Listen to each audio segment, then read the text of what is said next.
ही बघ, ही माझी आई, ही पल्लवीची आई, ते विकासचे आजोबा, ते प्रदीप दाजी आणि ह्या मामी. हे तर तुला माहितीच आहेत की. हो, फराळ खायला आलेलं की घरी. आई बरी आहे का ग तुझी? तिला पण घेऊन ये की एकदा आमचं गाव दाखवायला. नाहीतर असं कर, आज रातच्या रात्र हा इथं, उद्या सकाळी जा पोरांबरोबर शाळेला. अहो मामी कशाला, तिची काळजी करत बसेल उगीच आणि सरसने बी ओरडेल. रेशमाचं बरोबर आहे. मला वाटतं की इथे थांबावं, पण खरंच नको. पुन्हा येते की यायला घेऊन. आता जाते. अहो ही काय बारकी पोर आहे ती का? हा, एवढा त्रास घेण्यापेक्षा ह्यांना जर ड्रायव्हरवर पाठवलं असतं तर चाललं असतं की. अहो असं कसं काय बी बोलता हो? अहो डोंगरातली वाट आहे आपली.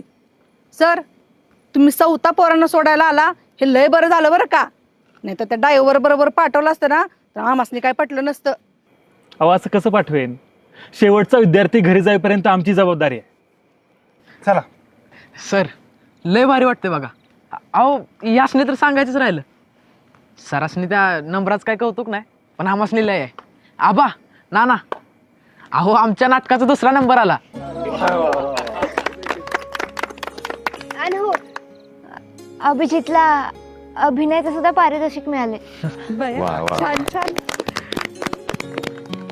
सर खरंच, अहो डोंगरवाल्या पोरासनी चंद्रावालं जग दाखवलं बघा तुम्ही. नाही नाही, खरं तर या मुलांची आणि सारिका मॅडमची मेहनत आहे. मी तर फक्त एक निमित्त मात्र आहे. बरं निघतो आता. ते मुलांना चला गाडीत बसा. चला येतो.